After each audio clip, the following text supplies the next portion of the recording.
और यहां थोड़ी सी दौलत आ गई, अपने आप को फिरौन समझने लगा, अल्लाह ही को भूल जाता है। अरे अब हमें इबादत की क्या जरूरत है। फरमाया व इज़ा मस्सहु शर, लेकिन हाँ जैसी थोड़ी सी तकलीफ पहुंचती है या हम थोड़ी सी बीमारी उसको दे देते हैं, जहां वो बीमार पड़ता है तो लंबी लंबी दुआएं मांगने लगता है।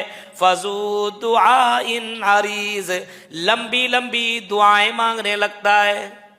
आदमी उसको दुआ करवा रहा है, इधर सदका खैरात कर रहा है, उसको खिला रहा है, गरीब को दे रहा। जब सब कुछ ठीक था तो ज़कात का पैसा भी नहीं निकाल रहा था, मस्जिद में नहीं दे रहा था, यतीम और गरीब। जिक्र रहमान नुक़य्यिज़ लहु शैतान फहुव लहु क़रीन, जो रहमान की जिक्र से गाफिल हो जाता है, नुक़य्यिज़ लहु शैतान, अल्लाह फरमाता हम उसके लिए एक शैतान मुतय्यन कर देते। रहमान की इबादत से जो बंदा गफलत में चला जाता है, यानी अल्लाह को भूल जाता है, रहमान को भूल जाता है और ऐशो आराम में पड़ जाता है। अभी देखिएगा बहुत से लोगों को रमजान खत्म होने के बाद मस्जिदों से कोई मतलब नहीं, कुरान से कोई मतलब नहीं, दीन से कोई मतलब नहीं, इस्लाम से कोई मतलब नहीं। अल्लाह का ऐसे लोगों के लिए हम एक शैतान उसके लिए मुतय्यन कर देते हैं, फहुव लहू क़रीन, और वो शैतान उसका दोस्त मिन दूनिल्लाह। उससे बढ़कर के गुमराह कौन हो सकता है, जो अल्लाह को छोड़ करके दूसरों को पुकारता हो। मल्ला यस्तजीबु लहू इला यौमिल क़ियामा, क़यामत तक उसकी पुकार को वो सुन नहीं सकता है। वहुम अन दुआइहिम गाफिलून, और जो पुकार रहा है उसकी पुकार से वो कब्र वाला गाफिल है, क़यामत तक सुना नहीं सकता, पुकार रहा है उसकी पुकार से वो गाफिल है। और अल्लाह रब्बुल आलमीन फरमा रहा है कि जो पुकारने वाला है वो पुकारते पुकारते क़यामत तक पुकारता रहेगा, उसकी पुकार को सुन नहीं सकता। अल्हम्दुलिल्लाहि रब्बिल आलमीन वस्सलातु वस्सलामु अला सय्यिदिल अंबिया वल मुरसलीन व अला आलिहि व सहबिहि अजमईन, अम्मा बाद। अऊज़ु बिल्लाहि मिनश शैतानिर रजीम, बिस्मिल्लाहिर रहमानिर रहीम। इलैहि युरद्दु इल्मुस साअह व मा तख़रुजु मिन समरातिन मिन अकमामिहा व मा तहमिलु मिन उन्सा व ला तज़उ इल्ला बिइल्मिहि व यौम युनादीहिम ऐना शुरकाई क़ालू आज़न्नाक मा मिन्ना मिन शहीद। मुअज़्ज़ज़ अहबाब किराम, सामीन हज़रात, इस्लामी बुज़ुर्गों, नौजवान दोस्तों, प्यारे बच्चों और पर्दा नशीन मेरी माँ और बहनों, आज हम आपके सामने 25, 26, 27 पारों की मुंतखब आयात की तफसीर आपके सामने इंशाअल्लाह रखेंगे। अल्लाह रब्बुल आलमीन ने 25वें पारे के शुरू में फरमाया इलैहि युरद्दु इल्मुस साअह, क़यामत का इल्म अल्लाह ही की तरफ लौटाया जाता है। क़यामत का इल्म किसकी तरफ लौटाया जाता है? अल्लाह की तरफ लौटाया जाता है। क्या मतलब? क़यामत कब आएगी इसका इल्म, इसका एग्जैक्ट इल्म कौन जानता है? सिर्फ अल्लाह। क़यामत का इल्म वाकई अल्लाह के पास है, कोई नहीं जानता है। इन्नल्लाह इंदहु इल्मुस साअह, बेशक क़यामत का इल्म अल्लाह के पास है। कुफार मक्का इमाम कायनात से पूछते थे ना कि रे क़यामत आएगी, एक दिन आएगा, हिसाब व किताब का दिन होगा, वो क़यामत का दिन होगा। तो ये कुफार मक्का कहते थे जिस क़यामत की बात आप कर रहे हैं ये क़यामत कब आएगी? तो अल्लाह रब्बुल आलमीन ने कुरान करीम के अंदर कई जगहों पे जवाब दिया है। 9वें पारे के अंदर अल्लाह रब्बुल आलमीन ने फरमाया कुल इन्नमा इल्मुहा इंदा रब्बी, ऐ नबी आप कह दीजिए कि क़यामत का इल्म मेरे रब के पास है। एक जगह फरमाया इन्नल्लाह इंदहु इल्मुस साअह, ऐ नबी आप कह दीजिए, या ऐ अल्लाह के नबी हम आपको बता रहे हैं कि क़यामत का इल्म अल्लाह के पास है। और यहां कहा जा रहा है इलैहि युरद्दु इल्मुस साअह, क़यामत का इल्म, क़यामत कब आएगी इसका इल्म अल्लाह की तरफ लौटाया जाता है, यानी अल्लाह ही जानता है। और बुखारी शरीफ की जिब्राइल हदीस जो है, मशहूर हदीस, जब अल्लाह के नबी से पूछा गया कि क़यामत कब आएगी तो अल्लाह के नबी सल्लल्लाहु अलैहि वसल्लम ने पूछा कि सवाल करने वाला मसऊल से ज्यादा जानता है, जिससे सवाल किया ज्यादा जा रहा है उससे ज्यादा जानता है जो सवाल कर रहा है।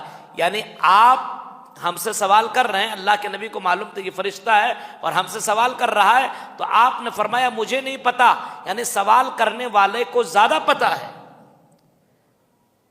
मल मसूल आलम मिन साइल, सवाल जो करने वाला है मसऊल से ज्यादा जानता है जिससे सवाल किया जा रहा है।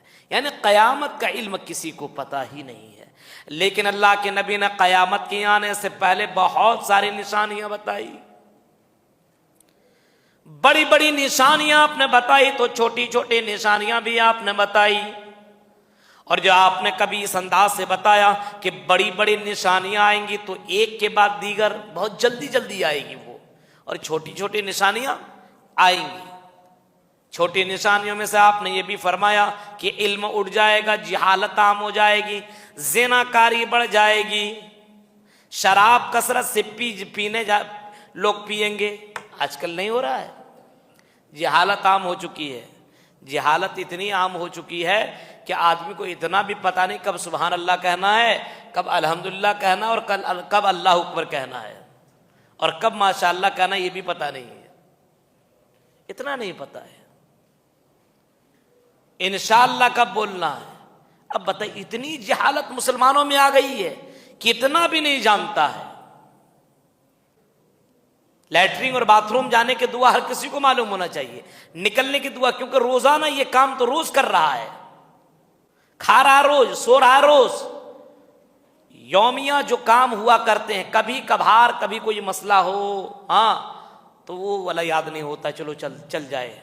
लेकिन रोज जो आप काम कर रहे हैं इसका मतलब ये है कि आपको इस्लाम से कोई मतलब ही नहीं है। खाने के बाद की क्या दुआ है जी? हमारे यहां बच्चों को दुआ ही पता नहीं है। बच्चों को छोड़ो साहब, बड़ों को पता नहीं है। अभी हम राज फाश करने लगेंगे तो पता चल जाएगा कितने को मालूम है। क्यों नहीं पता है? बहुत बड़ी चीज नहीं है, मतलब नहीं है इस्लाम से। आदमी चाह ले ना, छोटी छोटी दुआएं चुटकी में आदमी याद कर सकता है, छोटी छोटी दुआ है, बहुत बड़ी बड़ी। और एक साहब अभी हमने देखा किसी को कि छोटी सी दुआ की किताब रखे हुए पढ़ते रहते हैं। हाँ, हिस्नुल मुस्लिम करके एक दुआ की किताब आती है, बहुत जामे दुआ इसके अंदर है, एकदम बहुत जबरदस्त है। वो दुआ की किताब हर किसी के पास होनी चाहिए, हर किसी के घर में होनी चाहिए। आपके शायद कि आपकी ज़बान में हो या ना हो, उर्दू में है, अरबी में है, बिल्कुल वो दुआ बहुत जामे है। और वो दुआ की किताब आप अपने घर के अंदर रखिए, बच्चों को भी वो दीजिए आप, और याद करवाइए। और अपने घर के अंदर एक कंपटीशन रखिए कि जो बच्चा एक दुआ सुनाएगा उसको ये इनाम मिलेगा। माँ बाप ये करे कि हम रात में ये वाले दुआ सुनेंगे और जो बच्चा दुआ सुनाएगा या बेटी दुआ सुनाएगी उसको हम ये इनाम देंगे। तो दुआ, ये पैसे के लालच या इनाम के लालच में बच्चा दुआ याद करेगा। आप याद करवा सकते हैं मेरे भाई, आप चाहें तो याद करवा सकते हैं, वरना बच्चे को कहाँ ये सब मतलब हाय और bye, good night, good morning, यही सब हो रहा है आजकल। जो बच्चा देख रहा है वही बच्चा सीख रहा है। अल्लाह के नबी ने फरमाया कि हर बच्चा इस्लाम के ऊपर पैदा होता है। अब बाप उसको यहूदी बना दे, मजूसी बना दे, नसरानी बना दे, बाप जो चाहे, बाप को देख करके बच्चे उसकी कॉपी किया करते हैं कि मेरा बाप खाने के बाद क्या बोलता है, खाने के बाद बहुत अच्छा खाना बनाता। बस अब बच्चा भी समझ ले बहुत अच्छा खाना बना। खाने के बाद बच्चे से सिखाया जाए, बच्चा आपने खाना खाया तो अल्हम्दुलिल्लाह बोलो। शॉर्टकट, लंबी दुआ में नहीं बता रहा हूं, कम से कम अल्हम्दुलिल्लाह बच्चे को सिखाओ। जब बिस्तर में जाओ ये दुआ पढ़ो, और बिस्तर से उठो, जब सोने के बाद तुम उठो तो अल्हम्दुलिल्लाहिल्लज़ी अहयाना बादा मा मातना व इलैहि नुशूर पढ़ करके उठा करो। ये आप अपने घर के अंदर ये माहौल बनाइए। इलैहि युरदु इल्मुस्साआ, तो क़यामत का इल्म सिर्फ अल्लाह के पास है, कोई नहीं जानता। व मा तख़रुजु मिन समरातिन मिन अकमामिहा, जो दरख्तों के अंदर, फलों के अंदर जो फल उगते हैं, कितने फल उगेंगे कोई जानता नहीं है, और दरख्त कितने फल उगाएंगे उसको भी पता नहीं है। कितने बच्चे जनेंगे और जानदार जो मादा है उनके पेट के अंदर कितने बच्चे, अंदर है कि मादा है, ये तमाम चीजों की जानकारी रखने वाला सिर्फ अल्लाह की जात है, अल्लाह ही जानता है। पेट के अंदर कितने बच्चे, मछलियों के पेट में जो दाने हैं, अंडे हैं, और अंडे से कितने बच्चे निकलने वाले हैं, अल्लाह के अलावा कोई नहीं जानता। अल्लाह का पावर बताया जा रहा है। उसके बाद अल्लाह रब्बुल आलमीन फरमाता, बड़ी जबरदस्त बात, अल्लाह की हर बात तो जबरदस्त है। व इज़ा अनअमना अल इंसानि अरज़ा व नअ बिजानिबि व इज़ा मस्सहु शर्रु फज़ू दुआइन नरीज़। अल्लाह कहता है, जब हम किसी इंसान को अपना इनाम दे देते हैं, दौलत दे देते हैं, ऐशो आराम दे देते हैं, अपनी नेमतें दे देते हैं, तो जब आदमी मालदार हो जाता है, खुशहाल हो जाता है, आरज़ान हो तो मुझसे एराज कर लेता, वरना बिजाने भी, और किनारा कश इख्तियार कर लेता है। आज ज्यादातर जो पैसे वाला हो जाता है वो इबादत थोड़ा कम करता है। अरे हम क्यों इबादत करें, हमको तो हमारे पास सब कुछ है। इबादत वो करें जिसके पास कुछ ना हो। किसी फिल्मी दुनिया की स्टार की तरफ से खबर आई थी, हमें रोज़ा नमाज पढ़ने की क्या ज़रूरत है, हमारे पास तो सब कुछ है। रोज़ा वो रखे जो गरीब आदमी हो, जिसके पास खाने पीने के ना हो, वो रखे। अल्लाह कह रहा, और बड़ा जोर से तमाचा मारा, फरमाया हम किसी बंदे को थोड़ा सा इनाम दे देते हैं, अपनी नेमतें दे देते हैं, तो बंदा अल्लाह को भूल जाता और शरारतें करने लगता है, और अल्लाह को भूल जाता है। न नमाज, न रोज़ा, न कुरान की तिलावत, न अल्लाह से डर, न अल्लाह का खौफ मेरे भाइयों दूर हो जाता है। नेमत मिल जाती है, कुर्सी मिल जाती है, तो बंदा अल्लाह ही को भूल जाता है। मैंने मंजर बताया था ना असर में, अबू उबैदा बिन जर्राह का, गवर्नर की डिग्री मिल गई, गवर्नर है, लेकिन फिर भी अल्लाह को नहीं भूले। एक ही जय नमाज है, उसी में नमाज पढ़ लिया करते हैं, नींद आती तो उसी में सो लिया करते हैं। न तकिया है, न गद्दा है, न बिस्तर है, न कूलर है, कुछ भी नहीं है। खाने पीने का सामान कुछ नहीं है, बस कुछ रोटियां हैं जो पानी में भिगा करके रखे हुए, मन करता रात में आते हैं तो खा लिया करते हैं। मेरे भाइयों, ये गवर्नर थे, इतनी बड़ी डिग्री मिलने के बाद, इतना बड़ा ओहदा मिलने के बाद भी अल्लाह को नहीं भूल रहा है। और यहां थोड़ी सी दौलत आ गई, अपने आप को फिरौन समझने लगा, अल्लाह ही को भूल जाता है। अरे अब हमें इबादत की क्या जरूरत है, अब हम इबादत नहीं करेंगे। क्यों नहीं करेंगे, इबादत में क्या मांगेंगे, दुनिया तो हमें मिल ही चुकी है। फरमाया व इज़ा मस्सहु शर, लेकिन हाँ जैसी थोड़ी सी तकलीफ पहुंचती है या हम थोड़ी सी बीमारी उसको दे देते हैं, जहां वो बीमार पड़ता है तो लंबी लंबी दुआएं मांगने लगता है। फजू दुआइन अरीज, लंबी लंबी दुआएं मांगने लगता है। इसको फोन कर दिया, इतना बड़ा आदमी है, बीमार पड़ा हुआ है, दुआ कर दीजिए। कभी नमाज तो पढ़ा ही नहीं, अब दुआ उसके लिए करेगी। आदमी उसको दुआ करवा रहा है, इधर सदका खैरात कर रहा है, उसको खिला रहा है, गरीब को दे रहा। जब सब कुछ ठीक था तो ज़कात का पैसा भी नहीं निकाल रहा था, मस्जिद में नहीं दे रहा था, यतीम और गरीबों को नहीं खिला रहा था मेरे भाइयों। लेकिन जैसी मुसीबत आई, अब बस दुआ मांग रहा है, ठीक कर दे, ठीक कर दे। ये अल्लाह रब्बुल आलमीन ने इंसान की हकीकत को बयान किया है कि इंसान के पास नेमतें आ जाती है तो अल्लाह को भूल जाता है, नेमत छीन जाती है तो फिर बंदा फिर घुटने के बल आ जाता है और सजदे में चला जाता है और दुआएं मांगने लगता है। ऐसे ही होता है इंसान। अपने आप में गौर कीजिए, अभी जो हालत है लोगों के पास, अल्हम्दुलिल्लाह अच्छी पोजीशन है लोगों की, जो भी है पहले से, आज आपको इतना कुछ मिला हुआ है, अल्लाह का शुक्र ज्यादा होना चाहिए। अल्लाह आपको दे रहा तो अल्लाह का शुक्रिया ज्यादा अदा करना चाहिए। ला इन शकरतुम लाज़ीदन्नकुम, फरमाया अगर तुम मेरा शुक्रिया अदा करोगे तो मैं और दूंगा, जितना दिया हो ना और दूंगा, और अगर नहीं करोगे तो मेरा अजाब बहुत ही सख्त है। कैसी मुसीबत और कैसा अजाब अल्लाह दे देगा कि दुनिया में कितना पैसा हो आप उस बीमारी से बच नहीं सकते। देखते हैं दुनिया में बहुत से अमीर लोगों को बड़ी बड़ी बीमारी हो जाती है, और जब बड़ी बड़ी बीमारी हो जाती है तो पैसा उसको बचा पाता है, नहीं बचा पाता है। उसी का जिक्र अल्लाह ने किया है कि जब हम बंदे को कोई नेमत देते हैं तो बंदा मुझे भूल जाता है, और जब हम नेमत छीन लेते हैं, थोड़ी सी तकलीफ दे देते हैं, तो बंदा लंबी लंबी दुआएं करने लगता है। अब उसके बाद सूरह शूरा के अंदर अल्लाह रब्बुल आलमीन ने नबी अकरम सल्लल्लाहु अलैहि वसल्लम को क्या फरमाया, वकज़ालिका वहयना इलैका कुरआनन अरबिय्या, ऐ नबी हम आपकी तरफ वही करते हैं कुरान अरबी की, यानी आपके ऊपर जो उतार रहे हैं कुरान, वो कुरान हिंदी में नहीं, इंग्लिश में नहीं है, कुरान ये अरबी में है। हमने आपके ऊपर कुरान अरबी हमने आपके ऊपर उतारा है लितुनज़िरा उम्मल कुरा, ताकि इस कुरान के जरिए से आप मक्का वालों को डरा दें। उम्मुल कुरा, बस्तियों की माँ। कौन सी बस्ती है वो? मक्का है, वो बस्तियों की माँ है। उम्मुल कुरा व मन हौला, और उसके इर्द गिर्द में जो बस्तियां हैं उनको भी आप डरा दें। व तुनज़िरा यौमुल जमे, और क़यामत के दिन जमा किए जाने वाले दिन से भी लोगों को आप डरा दें। ला रैब फ़ी, जिसमें कोई शक नहीं है। जो आदमी शक करता कि क़यामत नहीं आएगी, मैदान महशर कायम नहीं की जाएगी, वो झूठ और वो गलत फहमी के अंदर मुब्तला है। कुरान कह रहा ला रैब फ़ी, इसमें कोई शक नहीं है, क़यामत बर्पा होगी, क़यामत कायम होगी, मैदान महशर में जमा किया जाएगा, सारे लोगों को जमा किया जाएगा। और अल्लाह कह रहा है इसमें कोई शक नहीं है। पता क्या चला? अल्लाह रब्बुल आलमीन ने कुरान को किस में उतारा है? अरबी ज़बान में। अब उसके बाद अल्लाह के नबी ने को क्या हुक्म दिया कि आप मक्का वालों को डराएं। अल्लाह के नबी कहाँ नबी बनाया करके भेजे गए थे? सबसे पहले मक्का। पता चला शुरुआत आप दावत व तबलीग का अपने घर से कीजिए। कहां से कीजिए? घर से। आप मक्का के हैं, मक्का में ही दावत व तबलीग पहले काम कीजिए।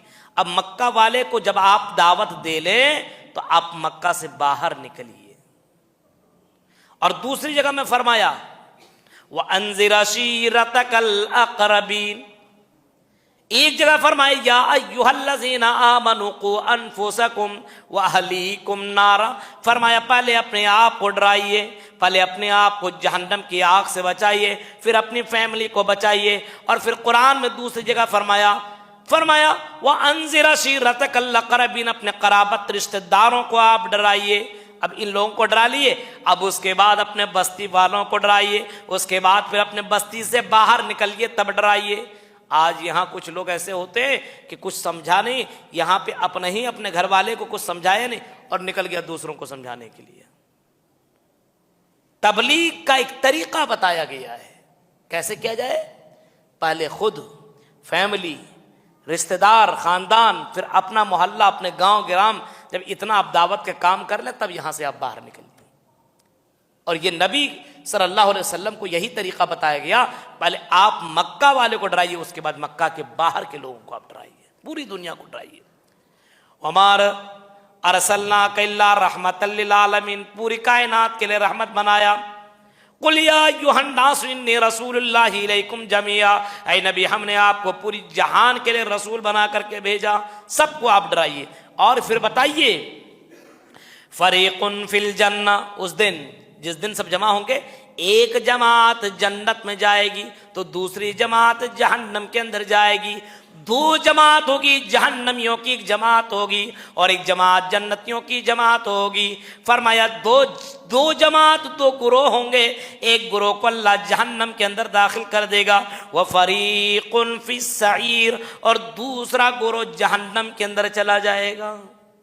इन हिसाब किताब के बाद दाएं हाथ वाले कहाँ जाएंगे? जन्नत में, और बाएं हाथ वाले जहन्नम के अंदर जाएंगे। वही जिक्र, वही तज़किरा अल्लाह रब्बुल आलमीन ने कुरान करीम सूरह शूरा के अंदर इरशाद फरमाया है।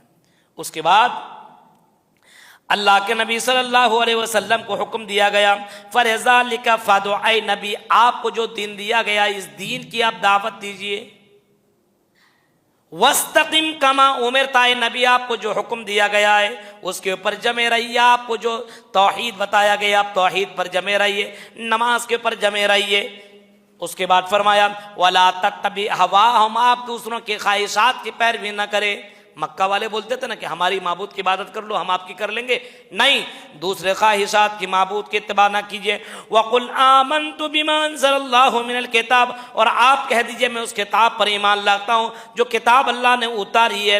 वो उमिरतु लिअअदिला बैनना बैनकुम, और आप लोगों के दरमियान इंसाफ का फैसला कीजिए। और आप कहिए कि हमारा और तुम्हारा रब अल्लाह है। लना अमालुना वलकुम अमालुकुम, हमारा अमाल और तुम्हारे अमाल, हमारा अमाल हमारे लिए, तुम्हारा अमाल तुम्हारे लिए। या आप कह दीजिए अल्लाह यजमाउ बैनना, अल्लाह हम सबको जमा करेगा। व इलैहिल मसीर, और उसी अल्लाह की तरफ सबको लौट करके जाना है। ऐ नबी आप ऐलान कर दो, झगड़ा करने की जरूरत नहीं है। आपका अमाल आपको मुबारक हो, मेरा अमाल मुझे मुबारक हो। बस आप बता दीजिए, तौहीद बता दीजिए, शिर्क बता दीजिए, सही तालीम बता दीजिए। हिदायत देना अल्लाह का काम है, आप हक बता दीजिए बस, और बोलिए आपका अमाल आपका, हमारा अमाल हमारा, आपका काम है बता देना। बहुत से लोग दूसरों पर फतवा लगता है, वो जहन्नमी, वो जहन्नमी, वो जहन्नमी, वो जहन्नमी। नहीं बोलना चाहिए, नहीं बोलना चाहिए। आजकल फतवा बहुत जल्दीबाजी में दी जाती है, फतवा में जल्दी नहीं होनी चाहिए। आप कैसे किसी को जहन्नमी बता सकते हो, किसी को जन्नती कोई नहीं बता सकता भाई। क्या पता मरते समय वो कलमा पढ़ ले, तौहीद वाला हो जाए और जन्नत में चला जाए। इस वजह से कोई किसी को कुफ्र का फतवा ना दे जल्दी। एक दूसरे के लिए हिदायत की दुआ मांगे। उसके बाद इसी पारे के अंदर अल्लाह रब्बुल आलमीन ने यह फरमाया, वमा कान लिबशरिन अन युकल्लिमहुल्लाहु इल्ला वहयन औ मिन वराइ हिजाब। किसी इंसान के लिए जायज नहीं है और किसी इंसान के लिए मुमकिन ही नहीं है कि अल्लाह उनसे डायरेक्ट बात करे, जैसे हम और आप जैसे बात कर रहे हैं। इंसान के लिए मुमकिन ही नहीं है कि इंसान से अल्लाह डायरेक्ट बात करे, कलाम करे। या तो अल्लाह रब्बुल आलमीन पर्दे के पीछे से बात करेगा, या फिर फरिश्ता को भेज करके आपसे बात करवाएगा, फरिश्ता जैसे जिब्राइल अमीन आया करते थे, या फिर वही के जरिए से आप सोए हुए वही आ गया, ख्वाब कुछ आ गया, ऐसी अल्लाह से बात हो सकती है। उसके अलावा आप सोचिएगा कि हम अल्लाह से दुनिया में ऐसे डायरेक्ट बात कर ले, फरमाया कि नहीं, ये हो नहीं सकता है। इतना पावर हमारी आंखों में नहीं है कि अल्लाह से डायरेक्ट कोई बात करे। कोई अल्लाह से डायरेक्ट दुनिया में बात नहीं किया है। मरने के बाद अल्लाह रब्बुल आलमीन क़यामत कायम हो जाने के बाद तब अल्लाह रब्बुल आलमीन उस वक्त ऐलान करेगा कि मैं तुम सब का रब हूं, मैं तुम सब का परवरदिगार हूं। और जन्नती जन्नत में चले जाएंगे तो सबसे बड़ी नेमत होगी अल्लाह का दीदार, दीदार इलाही। एक बात बताइए, जिसने हम सबको पैदा किया, पूरी दुनिया को पैदा किया, पूरी कायनात बनाई, वो अल्लाह कैसा होगा? क्या दिल में कभी ख्याल नहीं आता कि उस अल्लाह को हम देखें? हाँ, जितनी इतनी खूबसूरत चीजें बनाई है वो, कि दुनिया में ऐसी खूबसूरत चीजें कि देखें तो देखते ही रह जाएं। और जन्नत ऐसी बनाई, अल्लाह के नबी कहते हैं कि ख्वाब में भी नहीं सोच सकते हैं, तसव्वुर में भी सोचा नहीं जा सकता। जिस अल्लाह ने इतनी सारी चीजें बनाई है वो अल्लाह कैसा होगा? दीदार इलाही सबसे बड़ी नेमत होगी। जन्नत देखेगा आदमी, इससे बढ़कर के कोई चीज है ही नहीं। जन्नत में जाएगा, सब कुछ भूल जाएगा। हदीस के अंदर आता है ना, एक पल के लिए जन्नत के अंदर दाखिल कर दिया जाएगा। दुनिया का सबसे बड़ा दुख भरा आदमी होगा, जिसने दुनिया में कभी खुशी नहीं पाई होगी, एक पल की भी उसको खुशी नहीं मिली होगी, दुख में, दर्द में, तकलीफ में उसकी जिंदगी गुजरी हुई होगी। एक पल के लिए जन्नत में दाखिल करेगा, जन्नत को देखने के बाद सारा दुख भूल जाएगा। ये जन्नत का आलम होगा, अल्लाह के नबी फरमाते हैं। और फिर अल्लाह के नबी कहते हैं कि अल्लाह का दीदार जो होगा, ये जन्नत की खुशी उसी सारी चीजें भूल जाएगा अल्लाह को देखने के बाद। तो अल्लाह कैसा होगा? अल्लाह अकबर। मेरे भाइयों, ये दुआ करे कि अल्लाह हमें जन्नत पहुंचाए और अल्लाह का दीदार हमें अल्लाह कराए। उसके बाद अल्लाह रब्बुल आलमीन फरमाता है, कुफार मक्का के अंदर जब लड़की की बशारत दी जाती थी तो क्या होता था? चेहरा काला हो जाता था, आदमी दूसरों से छिपाता था, और ये लड़की को बाइस आर समझता था, अपने लिए बड़ी जिल्लत का सबब समझता था जिसके घर के अंदर लड़की पैदा हो जाए। आज के दौर में भी यही होता है। ज्यादातर लड़की पैदा हो गई तो ज्यादा खुश नहीं होता, लड़का ही चाहिए, लड़की नहीं चाहिए। मेरे भाइयों, लड़की रहमत है, और लड़का लड़की कोई भी अल्लाह कोई नेमत दे, अल्हम्दुलिल्लाह अल्लाह की तारीफ होनी चाहिए। और ये लोग कहा करते थे। अब उसके बाद देखिए, वक़ालू लौला नुज़िला हाज़ल क़ुरान अला रजुलिन मिनल क़रयतैन अज़ीम। कुफ़ार मक्का कहा करते थे ये कुरान, वक़ालू लौला नुज़िला हाज़ल क़ुरान, ये कुरान उतारा गया तो ऐसे आदमी पर उतारा गया जो गरीब आदमी है, पॉपुलर आदमी नहीं है, बहुत अमीर आदमी नहीं है। अरे दो बस्ती के दरमियान में जो बड़ा आदमी है उनके ऊपर कुरान क्यों नहीं उतारा गया? ये तो जिसको जानता नहीं है, आम आदमी के ऊपर कैसे कुरान उतार दिया? अब कोई बड़ा आदमी के ऊपर कुरान उतारा होता तो हम ईमान ले आते। ये गरीब घराने का रहने वाला, इसके ऊपर कुरान उतारा गया, इसको कौन नबी मानेगा? अल्लाह कह रहा है अहुम यक़सिमून रहमत रब्बिकी, ऐ लोगों हमारे रहमत को तुम तकसीम करोगे, हम किसको नबी बनाएं किसको ना बनाएं, तुम हमारा फैसला तुम करने वाले कौन होते हो? हम जिसको चाहे नबी बना दें, हम जिसको चाहे वली बना दें, हम जिसको चाहे अमीर बना दें, गरीब बना दें, जिसको चाहे बादशाह बना दें, ये हमारे ऊपर डिपेंड करता है। तुम बोलने वाले कौन होते हो कि इसको बना देता तुम मान जाते, इसको बना दिया गलत कर दिया। इन दोनों बस्तियों के बीच में जो सबसे बड़ा आदमी था अमीर, उसके ऊपर कुरान उतरता तो हम ईमान ले आते। अल्लाह कह रहा है तुम तकसीम करने वाले कौन हो? जैसे नहनु नक़समना बैनहुम मईशतहुम फिल हयातिद दुनिया, हम दुनिया में मईशत को तकसीम करते हैं, दुनिया के अंदर लोगों के दरमियान में रोजी रोटी को तकसीम करते हैं। किसी को अमीर बनाते हैं, किसी को गरीब बनाते हैं, किसी को मालिक किसी को गुलाम बनाते हैं। हाँ, किसी को ऊपर किसी को नीचा हम बनाते हैं। तुम तकसीम इस मामले में कर नहीं पा रहे हो, और हम नबी अगर हमने किसी को बना दिया तो तुम फिर कमेंट करने वाले कौन हो कि ये गलत कर दिया? अल्लाह ने तमाचा मारा है कि जब दुनिया में सारा काम हम तकसीम कर रहे हैं, किसको अमीर गरीब बनाए, किसको नीचा ऊंचा बनाए, किसको गोरा किसको काला बनाए, हम बना रहे हैं, तुम्हारा इसमें कुछ भी नहीं चल रहा है। अब हम किसी को नबी बना दिए तो तुम कह रहे हो कि नबी इसको क्यों बनाया? अल्लाह ने यहां पे तमाचा मारा। अब आइए, वमन यअश अन ज़िक्रिर्रहमान नुक़य्यिज़ लहु शैतान फ़हुव लहु क़रीन, जो रहमान के जिक्र से गाफिल हो जाता है, नुक़य्यिज़ लहु शैतान, अल्लाह फरमाता हम उसके लिए एक शैतान मुतय्यन कर देते।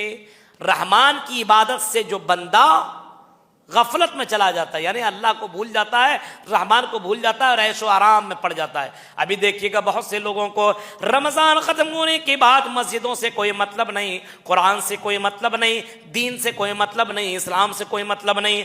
अल्लाह का राय से लोगों के लिए हम एक शैतान उसके लिए मुतय्यन कर देते हैं, फ़हुव लहु क़रीन, और वो शैतान उसका दोस्त बन जाता है। अब ये दोस्त क्या करता है? वह इन्नहुम लयसुद्दूनहुम अनिस सबील, वो दोस्त उसको सीधे रास्ते से रोकता है। क्या नमाज जा रहे हो? अभी तो तुमने रमजान में नमाज पढ़ी है, अब क्या नमाज पढ़ रहे हो? क्या कुरान? थोड़ा चलो मस्ती करते हैं, एंजॉय करते हैं, घूमते हैं, भागते हैं, दौड़ते हैं, दुनिया की लज्जतों का फायदा उठाते हैं। यह शैतान उसको दुनिया की बुराइयों को खूबसूरत बना करके पेश करता है, और इंसान उस शैतान के तरीके पे अमल करना शुरू कर देता है। वयहसबून अन्नहुम मुहतदून, और वो गुमान करता है कि मैं जो कर रहा हूं बिल्कुल परफेक्ट कर रहा हूं, गलत नहीं कर रहा हूं। उस अमल को शैतान खूबसूरत बना देता है और इंसान मजे मजे में वो सब करता है बिंदास होकर के, और अल्लाह को भूल जाता है। अल्लाह अब फरमा रहा है हत्ता इदा जाअना, जब मेरे पास इंसान आएगा जो मेरी याद से दूर हो चुका होगा, जब मेरे पास क़यामत के दिन मैदान महशर में मेरे पास आएगा तो कहेगा क़ाल या लैत बैनी व बैनक, शैतान की तरफ रुजू होकर के, काश कि तुम्हारे और हमारे दरमियान दुनिया में पश्चिम और पूरब के दरमियान की जो दूरी है इतनी दूरी हो जाती तो बेहतर होता, तो मेरा दोस्त ना होता तो अच्छा होता। तू मेरा दोस्त बन गया जिसकी वजह से मेरी कहानी खत्म, सब कुछ में बर्बाद हो गया। फबीसल करीन, तू बहुत ही बुरा दोस्त, तूने मुझे जहन्नम में पहुंचा दिया। लेकिन उस दिन अफसोस करने से कोई फायदा होगा? कोई फायदा नहीं होगा। अल्लाह ने नक्शा खींचा है कि क़यामत के दिन अफसोस तो करेगा कि शैतान के चक्कर में न पड़ा होता, फला आदमी के पीछे न पड़ा होता, अच्छा होता कि उलमा के बताए हुए तरीके पे, कुरान और हदीस के तरीके पे अमल किया होता, तो आज मुझे अफसोस का सामना न करना पड़ता। यहाँ पे कुरान ने बाकायदा जिक्र किया है मेरे भाइयों। उसके बाद अल्लाह रब्बुल आलमीन फरमाता अल-अखिल्लाउ यौमइज़िन बाज़ुहुम लिबाज़िन अदुव्वुन इल्लल मुत्तक़ीन, दोस्ती कयामत के दिन कोई दोस्त किसी दोस्त का काम नहीं आएगा। यहां पे एक दोस्त दूसरे दोस्त के लिए बहुत कुछ करने के लिए तैयार है, लेकिन कयामत के दिन कोई दोस्त किसी दोस्त का काम नहीं आएगा। इल्लल मुत्तकीन, जो मुत्तकी होंगे यानी जो तकवा वाले होंगे, मुत्तकी लोगों की दोस्ती कयामत के दिन भी कायम रहेगी। यानी अल्लाह से डरने वाले जो दोस्त हुआ करते हैं, आप नमाज पढ़ रहे हैं, हम पढ़ रहे हैं, और दोनों दोस्त अल्लाह के लिए, अल्लाह के दीन के लिए मोहब्बत कर रहे हैं और अल्लाह के दीन के लिए एक दूसरे की कोशिश कर रहे हैं। मेरे भाइयों, ये मुत्तकियों की दोस्ती दुनिया में आखिरत में दोनों जगह बरकरार रहने वाली है। लेकिन दुनिया की दोस्ती जो है दुनिया के लिए, तो ये दोस्ती वहां पे कुछ भी काम आने वाली नहीं है। उसके बाद अल्लाह ने जहन्नम का मंजर खींचा है। वनादौ या मालिकु लियक़ज़ि अलैना रब्बुक क़ाल इन्नकुम माकिसून। जहन्नम के अंदर जब जहन्नमी सड़ेंगे, गलेंगे, चीखेंगे, चिल्लाएंगे, आग में जलेंगे, चीख करके कहेंगे, आई जहन्नम के दारोगे, हमें मौत दिला दो, हम जहन्नम की आग को बर्दाश्त नहीं कर सकते, जहन्नम के अजाब को हम बर्दाश्त नहीं कर सकते, आई जहन्नम के दारोगे, हमें मौत दे दो। जहन्नम का दारोगा कहेगा, काला इन्नकुम माकिसून, चुप, ठहर जा, बिलकते रहो, तड़पते रहो, सिसकते रहो, रोते रहो, तुम्हें मौत नहीं आ सकती है। जहन्नम का मंजर खींचा है और उसकी तफसील पूरी बाकायदा मौजूद है। अब तफसीर के गहराइयों में जाइए, सिर्फ मैं हेडलाइन आपके सामने रखने जा रहा हूं बस। उसके बाद सूरह दुखान के अंदर अब इस आयत करीमा पर थोड़ी सी बहस होगी बस। इन्ना अंज़लनाहु फी लैलतिन मुबारका, हमने मुबारक रात में हमने कुरान को उतारा। इन्ना अंज़लनाहु, हमने उसको उतारा, फी लैलतिन मुबारका, किस रात में? मुबारक रात में। इन्ना कुन्ना मुंज़िरीन, और हम ही डराने वाले। फीहा युफ़रक़ु कुल्लु अम्रिन हकीम, उस रात बहुत अहम फैसले किए जाते हैं। अमरम मिन इंदिना, हमारे हुक्म की तरफ से, यानी हमारे ऑर्डर से वो फैसले किए जाते हैं। इन्ना कुन्ना मुरसिलीन, हम ही रसूलों को भेजने वाले हैं। इन्ना अंज़लनाहु फी लैला, हमने बाबरकत रात में हमने कुरान को उतारा। अंज़लनाहु, हमने उसको उतारा, किसको? आसमान से कौन सी किताब उतरी है? कुरान। नबी करीम सल्लल्लाहु अलैहि वसल्लम कब उतरी है? मुबारक रात में, बाबरकत रात में। और वो रात कौन सी है? लैलतुल कद्र, क्योंकि इन्ना अंज़लनाहु फी लैलतिल कद्र, दूसरी जगह क्लियर कर दिया। या इन्ना अंज़लनाहु फी लैलतिल मुबारका कह दिया, दूसरी जगह इन्ना अंज़लनाहु फी लैलतिल कद्र, हमने कुरान को लैलतुल कद्र में उतारा। और इससे भी ज्यादा क्लियर कर दिया, शहर रमज़ान अल्लज़ी उन्ज़िला फ़ीहिल कुरान, हमने कुरान को रमज़ान के महीने में उतारा है। रमज़ान का महीना क्लियर हो गया और रमज़ान के महीने में लैलतुल कद्र भी क्लियर है। यानी कुरान रमज़ान के महीने में लैलतुल कद्र, कद्र वाली रात में, बाबरकत रात में अल्लाह ने कुरान को उतारा लौहे महफूज से। हाँ, आसमान दुनिया में, ये कुरान पूरा का पूरा लौहे महफूज में था, आसमान दुनिया में उतारा। हाँ, सब ये लैलतुल कद्र में। और जैसी जैसी जरूरत पड़ती गई, अल्लाह के नबी के ऊपर 23 साल में कुरान को उतार दिया गया। 23 साल में कितने लोग कहते रहे ये कुरान कब उतरा है? शबे बारात में। न कुरान में कहीं जिक्र है, न हदीसों में जिक्र है, न शबे बारात का जिक्र कुरान में कहीं मिलेगा, न हदीसों में जिक्र मिलेगा। मेरे भाइयों, जिसका कहीं सबूत नहीं है उसको कहां से साबित करने की कोशिश की जाती मुझे समझ में नहीं आता है। कुरान ने जिसको क्लियर कर दिया उसको भी लोग मानते नहीं है। ये शबे कदर जो 5 रातें गुजर रही है, 21, 23, 25, 27 और 29, इन 5 रातों में अल्लाह रब्बुल आलमीन ने कुरान को उतारा है, क्लियर कर दिया और फरमाया इस रात के अंदर कुछ अहम, बहुत अहम फैसले किए जाते हैं। मुफस्सिरीन इकराम लिखते हैं कि इस रात के अंदर एक आने वाले साल में कितने लोग पैदा होंगे और कितने लोग मरेंगे, ये फैसला किया जाता है। ये बात तो अल्लाह को मालूम है ना। पैदाइश से पहले, इंसान की पैदाइश से पहले अल्लाह रब्बुल आलमीन ने उसकी जिंदगी मौत लिख दी, अल्लाह को पता है, लेकिन फरिश्ते को नहीं मालूम। लेकिन इन्हीं रातों में अल्लाह तबारक व ताला फरिश्तों को लिस्ट दे देता है, इतने लोगों को मारना है। अब फरिश्ता के पास लिस्ट आ गया, फला दिन, फला तारीख, फला मिनट, फला घंटे में इसको खत्म कर देना, बस क्लियर। तो ये अल्लाह रब्बुल आलमीन इन्हीं रातों में फैसला तो अल्लाह का है, लेकिन इन्हीं रातों के अंदर इसका बाकायदा ओपन किया जाता है। ये लिस्ट लीजिए, अल्लाह के पास तो सब कुछ मालूम है, अल्लाह जानता है। अब ये बताइए इन रातों के अंदर हमारे ऊपर कौन से फैसले हो रहे होंगे, कौन जानता है। बहुत अहम रातें हैं मेरे भाई।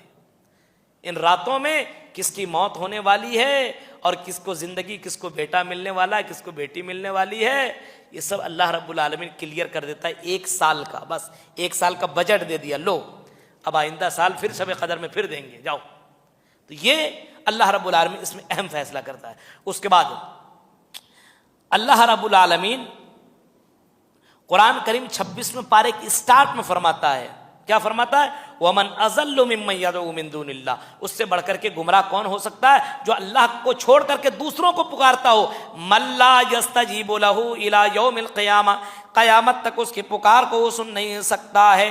वहुम अन दुआइहिम गाफिलून, और जो पुकार रहा है उसकी पुकार से वो कब्र वाला गाफिल है, क़यामत तक सुना नहीं सकता, पुकार रहा है उसकी पुकार से वो गाफिल है। और अल्लाह रब्बुल आलमीन फरमा रहा है कि जो पुकारने वाला है वो पुकारते पुकारते क़यामत तक पुकारता रहेगा, उसकी पुकार को सुन नहीं सकता। उसके बाद जिनों के बारे में बताया गया कि नबी सल्लल्लाहु अलैहि वसल्लम इंसानों के लिए भी रसूल है तो जिन्नातों के लिए भी रसूल है।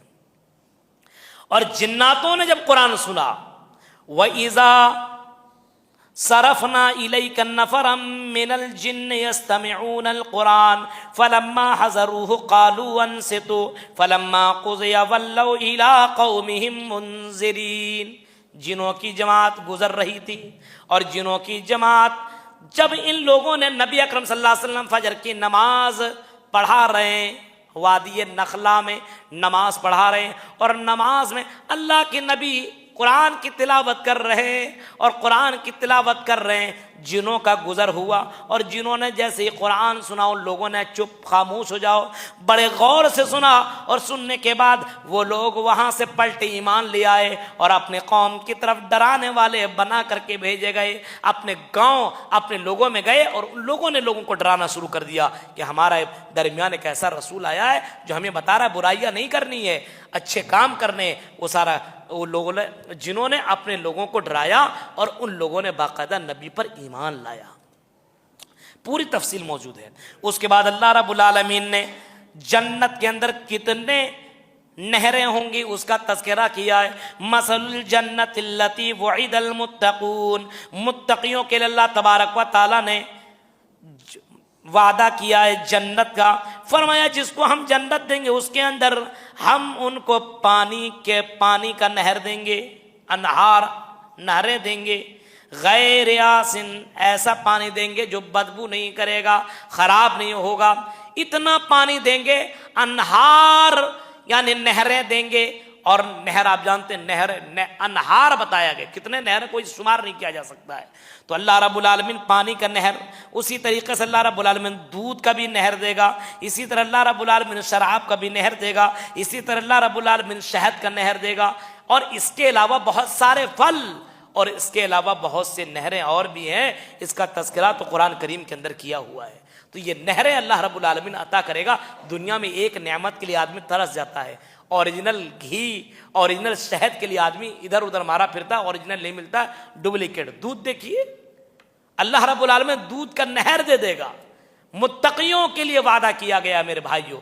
और यही उल्टा फिर जहन्नमियों के बारे में क्या बताया गया कि हम जहन्नमियों को आग के अंदर डालेंगे, वसुकू माअन हमीमन, और उसको खौलता हुआ पानी पिलाएंगे, गर्म पानी, बहुत ज्यादा हार्ड हो जाए, बहुत पानी गर्म हो जाए आदमी नहीं पी पाता है, और अगर जबरदस्ती पिला दिया जाए ये सब कुछ सब जल जाएगा। तो जहन्नमियों को खौलता हुआ पानी पिलाया जाएगा।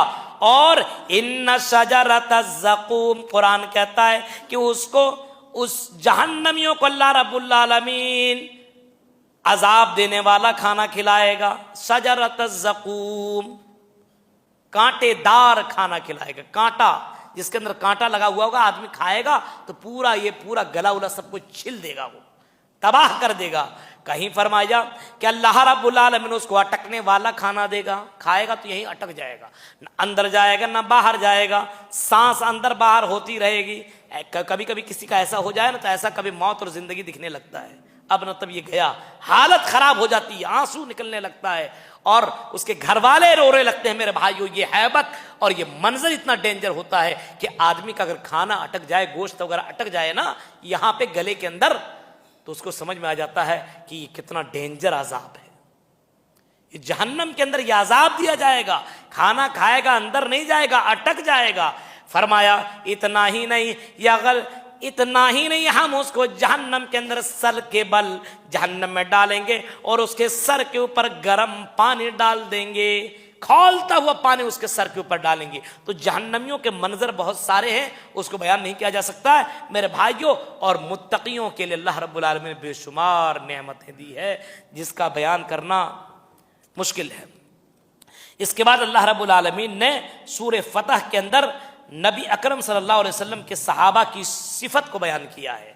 कौन सी सिफत है कि मोहम्मद सल्लल्लाहु अलैहि वसल्लम के साथी कौन है, जो अशिद्दाउ अलल कुफ्फार, काफिरों पर सख्त हैं और आपस में रहम दिल हैं।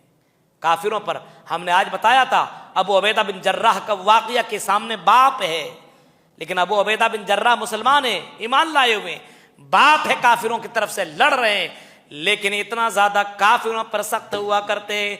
रसूल से मोहब्बत, दीन से मोहब्बत और अल्लाह से मोहब्बत ऐसी होती है, सामने बाप पे तलवार लिया और गर्दन उसकी उड़ा दी। मेरे भाइयों जरा तसव्वुर करो और गौर करो, ये अल्लाह के लिए मोहब्बत है, लेकिन दोस्ती ऐसी है, अल्लाह के लिए आपस में मोहब्बत ऐसी है कि खाना बच्चों को नहीं खिलाता है, बच्चों को सुला देता है और अल्लाह वाले बंदों को खाना खिला दिया जाता है।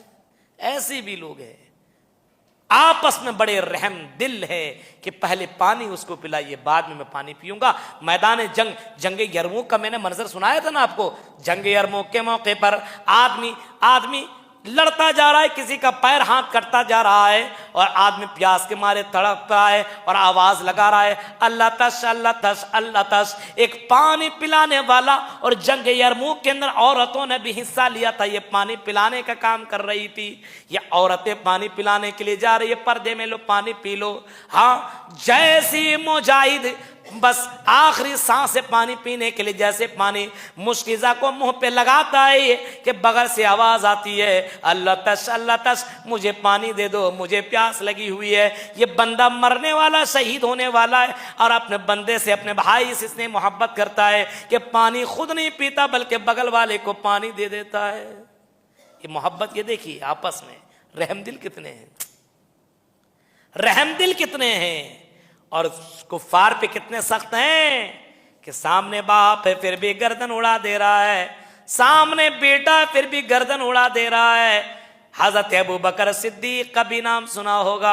हजरत अब्दुर्रहमान कहते हैं कि आई मेरे अब्बू जान, आप जंग बदर के अंदर थे और मैं कुफ्फार की तरफ से लड़ रहा था, मेरे सामने आप आ जाते थे, मैं आपको कुछ नहीं कर रहा था, मैं हट जाता था।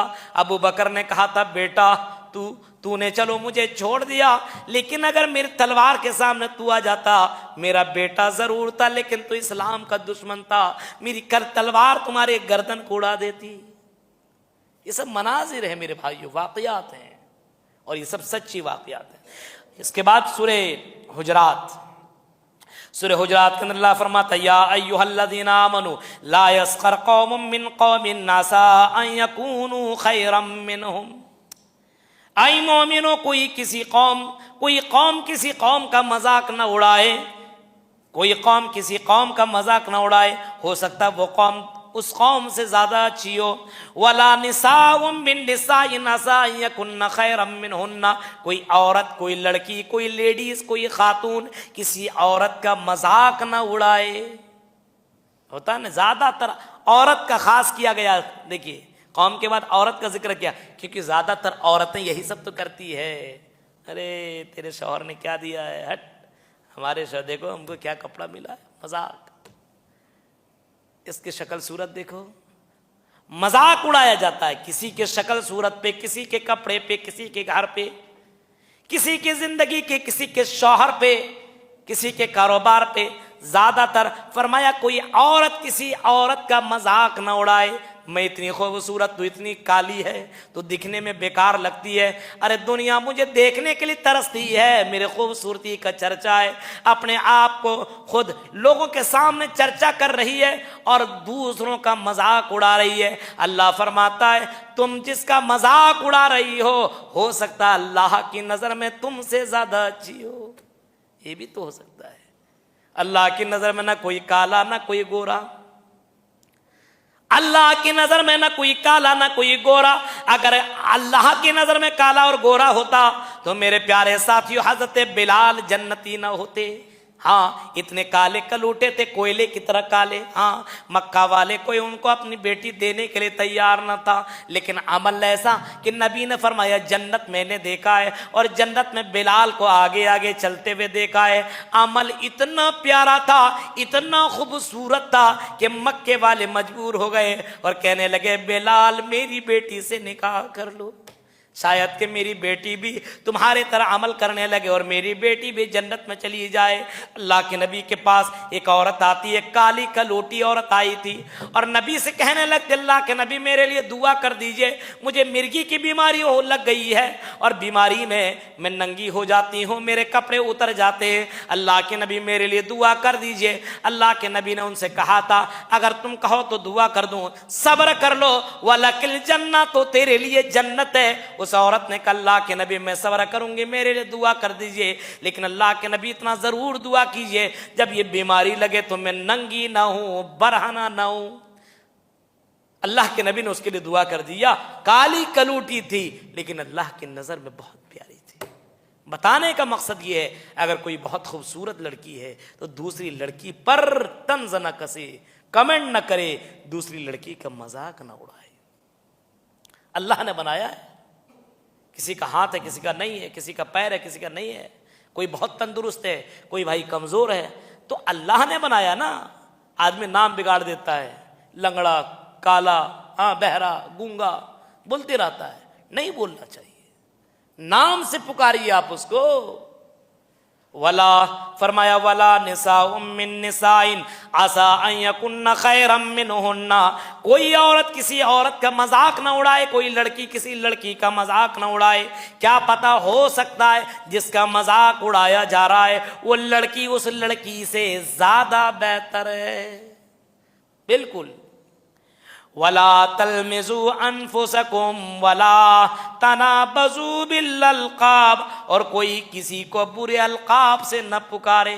नाम है तो नाम ही से पुकारिए, बुरे अलकाब, इतना बुरा जो उसको बुरा लगता है, किसी आदमी को खराब लगता है ऐसा लक़ब और ऐसा उसको आप टाइटल में मत दीजिए कि जिसकी वजह से उसको खराब लगता हो। तो आप किसी को बुरे अलकाब से मत पुकारिए। उसके बाद अल्लाह फरमाता है या अय्युहल्लज़ीना आमनुज्तनिबू कसीरम मिनज़्ज़न, आए मोमिनो तुम ज्यादा गुमान करने से बचो, बदगुमानी से बचो, ज्यादा बदगुमानी से बचो। बदगुमानी, किसी को देखा वहां जा रहा है, ये वहां जा रहा है ना, बहुत जरूर ये गड़बड़ करता होगा, दिमाग में गलत बात है, अच्छा इनके साथ ये घूम रहे हैं ना, बस पक्का वहां जा रहा है, ये गलत कर रहा हो। उसकी बहन वहां रोजाना जाती है, जरूर इसका लफड़ा है। बदगुमानी, उसके साथ मेरा किसी का दुश्मन है कोई और उसके साथ किसी को बैठते हुए देख लिया, मेरा दुश्मन से ही मिला हुआ है, बदगुमानी का शिकार हो गया। अरे भाई क्यों बदगुमान हो रहे हैं अपने भाई के ऊपर? फरमाया फरमाया इन्न बाज़-ज़न्नि इस्मुन, बेशक बाज बदगुमान बिल्कुल गुनाह है, गुनाह। वला तजस्ससू, और जासूसी न करो। वला यग़तब बाज़ुकुम बाज़ा, कोई किसी की ग़ीबत न करे। जासूसी न करे क्या मतलब? किसी के टोह में न लगे, अपने बारे में अब दूसरे के पीछे लगा हुआ है कि इसको हमको बदनाम करना है, इसकी वीक पॉइंट हमें देखना है, लगा हुआ है, उसके पीछे लगा हुआ है कि इसको बदनाम करना है तो करना है, कहीं ना कहीं से बस इसकी कोई ना कोई ऐसी चीज मिल जाए जिसकी वजह से हम इसको हम बदनाम कर दें। फरमाया वला तजस्ससू, जासूसी मत करो। यहां से एक मसला और बता दूं, किसी का मोबाइल अगर आप उठाएं ना तो उसके मोबाइल पे आप बगैर इजाजत के प्रोफाइल वगैरह ना देखें, या किसी से बात कर रहे हैं बगैर इजाजत के रिकॉर्डिंग न करें। ये भी गलत है। किसी का प्रोफाइल देख रहे हैं, अरे क्या क्या है, लड़की का फोटो ये इसका रखा, उसका रखा, ये कर रहा, वो कर रहा, अब लगे हुए हैं आप। गलत है। यहां तक कि मियां बीवी एक दूसरे के प्राइवेट चीजों को इस तरीके से कोशिश, देखिए, जिससे इंसान के दरमियान मोहब्बत के अंदर कमी आ सकती है, इन चीजों से बचने की कोशिश किया जाए। अब शौहर बीवी के पीछे लग जाए, बीवी हर वक्त शौहर के पीछे लग जाए, तो मोहब्बत कहां बढ़ेगी, तो नफरतें बढ़ना शुरू हो जाएगी। वला तजस्ससू, जासूसी मत करो। वला यगतब बाज़ुकुम बाज़ा, और एक दूसरे की गीबत भी मत करो। गीबत जानते हैं, आपके अंदर कोई बुराई है और हम फला को बोल रहे हैं कि उसके अंदर, उसको जानते हैं ना, ऐसा ऐसा है। ये अल्लाह के नबी ने फरमाया कि अगर उस आदमी के अंदर वो चीज है जिसको वो उसको बुरा लगता है, उसको आप बोलिएगा तो ये तो गीबत है। लेकिन अगर नहीं, अगर आप बोल रहे हैं तो ये बोहतान है। गीबत नहीं करना चाहिए। आदमी क्या है, सामने डायरेक्ट है, मुंह पे बोलिए, ये आपके अंदर खराबी है, थोड़ा इसके सुधार लीजिए। लेकिन लोगों के बीच में नहीं, पब्लिक बीच में नहीं, बल्कि अकेले में समझाने की कोशिश कीजिए। सबके बीच में आप बोलिएगा तो जो सुधरने वाला हो वो भी नहीं सुधरे, वक्त बदनाम तो कर दिया, अब क्या सुधरेंगे। तो मेरे भाई, इस्लाह का एक तरीका है, वो एक अलग मौजू है, उसके ऊपर मैं जाना नहीं चाह रहा हूं। उसके बाद अल्लाह रब्बुल आलमीन फरमाता है, वत्तकुल्लाह, अल्लाह से डरते रहो, इन्नल्लाह तव्वाबुर रहीम, बेशक अल्लाह तौबा कबूल करने वाला और रहम करने वाला है। अब इसके बाद सूरह काफ के अंदर अल्लाह रब्बुल आलमीन ने क्या फरमाया, मा यल्फिज़ु मिन क़ौलिन इल्ला लदैहि रक़ीबुन अतीद। आए मेरे बंदू, तुम्हारी जबान से जो भी जुमला निकलता है उसको हम रिकॉर्ड कर रहे हैं, जो भी तुम बोलते हो उसको हम रिकॉर्ड कर रहे हैं। आज हमारे यहां इस बात का डर नहीं है, मुंह में जो भी आया बोल दिया, जहां जो समझ में आया कर दिया। अल्लाह फरमा रहा है, मेरे बंदो, तुम्हारी जबान से निकले हुए जुमलों को हम रिकॉर्ड कर रहे हैं। हाँ, जो तुम करते हो उसको भी रिकॉर्ड कर रहे हैं, तुम जहां जा रहे हो जो गलत काम कर रहे हो उसको भी रिकॉर्ड कर रहे हैं। किरामन कातिबीन यालमून मा तफअलून, मेरे बंदे, हमने किरामन कातिबीन तुम्हारे मुतय्यन कर दिए, जो नेकियों को लिख रहा है और बुराइयों को भी लिख रहा है। डर पैदा करो अपने दिलों के अंदर, कोई गलत काम करने से पहले मेरे भाइयों। चलो, बाहर आदमी कर रहा है, कोई नहीं है, कर रहा है, वहां तो समझ लीजिए आदमी शर्मा नहीं रहा है, मस्जिद में भी आकर के गलत काम करता है। पता चला बहुत से हमारी माएं बहनें इत्तिकाफ में बैठी हुई हैं, बहुत सी लड़कियां इत्तिकाफ में बैठी हुई हैं। इत्तिकाफ में बैठने का मतलब यह कि दुनिया को बिल्कुल अलविदा कर दे, दुनिया की तमाम चीजों को छोड़ करके अल्लाह के लिए आ जाए और अल्लाह को राजी करने वाला अमल करे। अब कोई दोस्ती नहीं, अब कोई भाईचारा नहीं, अब कोई माँ बाप और कोई रिश्ता नहीं है, अभी डायरेक्ट आपका कनेक्शन अल्लाह से हो चुका है। अब मस्जिद में भी आया हुआ है, उस सहेली को बुलाया, उसको बुलाया, उसको बुलाया, उस रिश्तेदार को बुलाया, और सारे के बीच में बैठ करके गप्पे कर रही है। ये कौन सी इबादत समझ में नहीं आती है। होता है मेरे प्यारे साथियों, ये इबादत के नाम पर तुम्हें सजा दी जाएगी। तुमको कहीं ये इबादत करना तेरे ऊपर कहीं गुनाह न साबित हो जाए।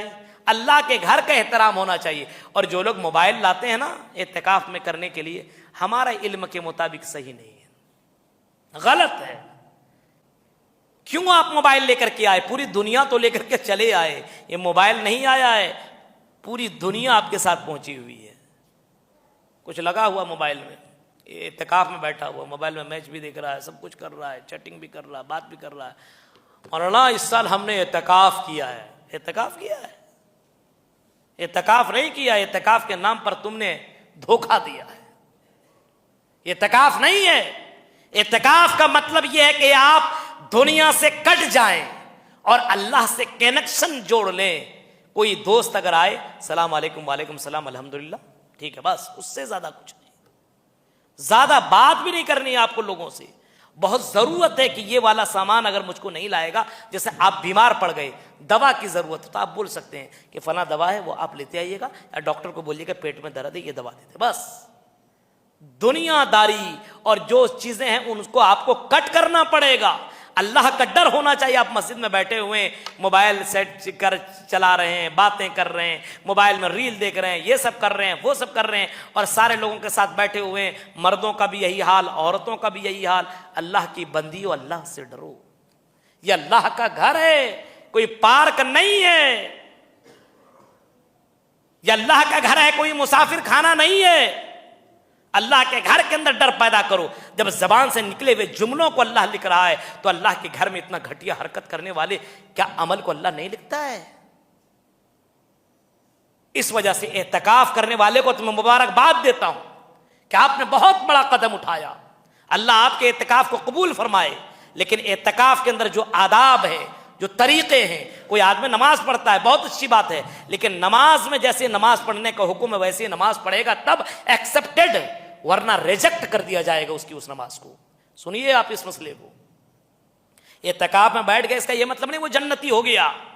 एहतिकाफ में बैठने का मतलब यह है कि आप एहतिकाफ में बैठ करके क्या सही और क्या गलत कर रहे हैं। एहतिकाफ में बैठने के लिए आए हुए हैं। एहतिकाफ में बैठने का मतलब यह अल्लाह को राजी कीजिए, तौबा कीजिए, रोइए, तिलावत कीजिए, दुआ कीजिए, और अपने अपने गुनाहों को याद करके रोते रहिए। दुनिया वालों से कट जाइए। दोस्त भी आते हैं, सहेली भी आती है आपको, ठीक है, बहुत अच्छा, आइए नमाज पढ़ लीजिए, कुरान पढ़ लीजिए, अस्सलाम वालेकुम, वालेकुम सलाम, उससे ज्यादा नहीं। ये होना चाहिए। एहतिकाफ का ये मतलब है मेरे भाइयों। ऐसा ये नहीं कि एहतिकाफ में भी रहें और दुनिया से भी जुड़े रहें, रहमान भी रहे राजी और शैतान भी रहे राजी। ऐसा नहीं हो सकता है मेरे भाइयों। तो अल्लाह रब्बुल आलमीन हमारी हर हरकत को नकल कर रहा है और नोट कर रहा है। उसके बाद अल्लाह रब्बुल आलमीन फरमाता है कुरान करीम के अंदर, सूरे रहमान आप पढ़ते चले जाइए, अल्लाह फरमाता है, ओ मेरे बंदो, कुल्लु मन अलैहा फान व यबका वजहु रब्बिका जुल जलाली वल इकराम। हर चीज को फना हो जाना है और कोई चीज बाकी रहने वाली है, तो अल्लाह की जात बाकी रहने वाली है। अल्लाह की जात बाकी रहने वाली है। फिर अल्लाह फरमाता है, फबिअय्यि आलाइ रब्बिकुमा तुकज़्ज़िबान। ऐ मेरे बंदो, मेरी कौन कौन सी नेमतों को तुम झुटलाओगे? इतनी सारी नेमतें मैंने तुम्हें दे रखी है, इन नेमतों में से कौन सी नेमत का तुम इनकार करोगे? कौन सी नेमत को तुम झुटला सकते हो? इतनी नेमतें मैंने दी है, किसी एक नेमत का इनकार करके तो बताओ, किस नेमत को झुटलाओगे? सूरह रहमान पढ़ते चले जाइए, 31 मरतबा 31 मरतबा आया हुआ है कि कौन कौन सी नेमत को झुटलाओगे, और एक एक नेमत का जिक्र करता हुआ अल्लाह रब्बुल आलमीन बता रहा है। और ये भी फरमा रहा है, ऐ मेरे मुत्तकी बंदो, ऐ नेकोकारो, ऐ अल्लाह से डरने वालों, मेरी जन्नत में तब जब तुम आओगे तो हम तुम्हें जन्नत के अंदर जब दाखिल करेंगे तो जन्नत के अंदर वलिमन खाफ मकाम रब्बिही जन्नतान, हम उसे जन्नत के अंदर दो दो बाग, दो जन्नतें अता करेंगे। फिर फरमाया, फीहिमा ऐनान तजरियान फीहिमा मिन कुल्li फाकिहतिन ज़ौजान। अल्लाह रब्बुल आलमीन दो जन्नतें, दो नहरें, और कहीं फरमा रहा दो औरतें। हाँ, पता ये चलता जहन्नम में भी ज्यादा औरतें होंगी तो जन्नत में भी ज्यादा औरतें होंगी। दो बीवियां, कहीं फरमाए हूर है 70 हूर। अब बताइए, सब तो औरत ही तो है। अब जहन्नम के अंदर भी ज्यादा है तो जन्नत में भी ज्यादा। पता ये चला अल्लाह की नेक बंदियां भी दुनिया में बहुत ज्यादा होती है, और अल्लाह की नफरमान भी औरतें बहुत ज्यादा होती है, अल्लाह की नफरमानी करने वालियां। तो अल्लाह रब्बुल आलमीन जन्नत में हूर की शक्ल में ऐसी औरत अता करेगा जिसको किसी इंसान ने, किसी जिन ने उसको छुआ तक भी नहीं होगा, टच भी नहीं किया होगा। उसके बाद सूरह वाक़िया के अंदर अल्लाह रब्बुल आलमीन ने मौत का नक्शा खींचा है। जो मैंने आपको उस दिन मैंने बताया था कि मौत जब बंदे के करीब आती है, मौत रूह खींचने वाला फरिश्ता, तो इंसान बेबस, लाचार, मजबूर हो जाता है और रूह उसकी निकाली जाती है। इंसान देखता रह जाता है। अल्लाह कहता है, अगर तुम हाकिम हो, पावरफुल हो, तुम बहुत बड़े अपने आप को पैसे वाले समझते हो, तो तरजिऊनहा इन कुंतुम सादिक, अगर तुम सच में, अगर तुम इतने पावरफुल हो तो इस मौत, इस रूह को अपने जिस्म के अंदर दोबारा तुम दाखिल करके दिखाओ। उसके बाद सूर्य हदीद के अंदर एक आयत करीमा है, अल्लाह रब्बुल आलमीन फरमाता है अलम यानि लिल्लज़ीना आमनू अन तख़शा क़ुलूबुहुम लिज़िक्रिल्लाह, क्या वो वक्त नहीं आया है कि अल्लाह के जिक्र से तुम्हारा डर कांप जाए, अल्लाह के खौफ से, अल्लाह की आयतों को सुन करके तुम लरज़ जाओ, डर जाओ। अब यहाँ पे एक मंजर मैं आपको बयान कर रहा हूं कि फुज़ैल इब्न अयाज़ का भी नाम आपने सुना होगा, बहुत बड़ा डाकू था, बहुत बड़ा डाकू था। ये डकैती करने के लिए एक मकान में चढ़ने लगा। फुज़ैल इब्न अयाज़ डकैती करने के लिए रात की तारीकी में चढ़ रहा है, ऊपर जैसे ही चाहता है रात की तारीकी में एक लड़की कुरान की आयतों की तिलावत कर रही है और इन्हीं आयतों की तिलावत कर रही है और पढ़ रही है अलम यानि लिल्लज़ीना आमनू अन तख़शा क़ुलूबुहुम लिज़िक्रिल्लाह। इस डाकू ने जब कुरान की इस आयत को सुना नीचे उतर गया और कहने लगा हाँ अब वक्त आ चुका है, तौबा किया और बहुत ही बड़ा मुहद्दिस बन गया मेरे भाइयों, बहुत ही ज्यादा अल्लाह से डरने वाला बन गया। कुरान की एक आयत ने उसकी जिंदगी बदल दी। पूरे महीना भर तफसीर करो वही हाल, कोई फर्क नहीं पड़ता है।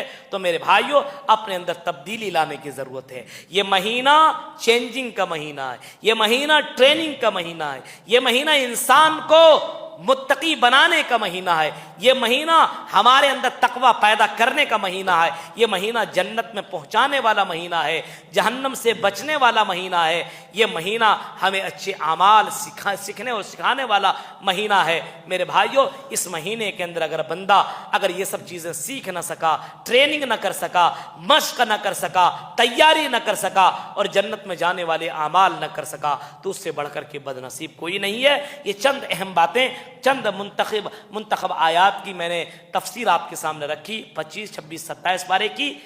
अल्लाह रब्बुल आलमीन से दुआ है कि कुरान को सुनने के साथ साथ कुरान से जो बातें हमें सीखने को मिल रही है इन बातों पर हमें अमल करने की अल्लाह तौफीक अता फरमाए।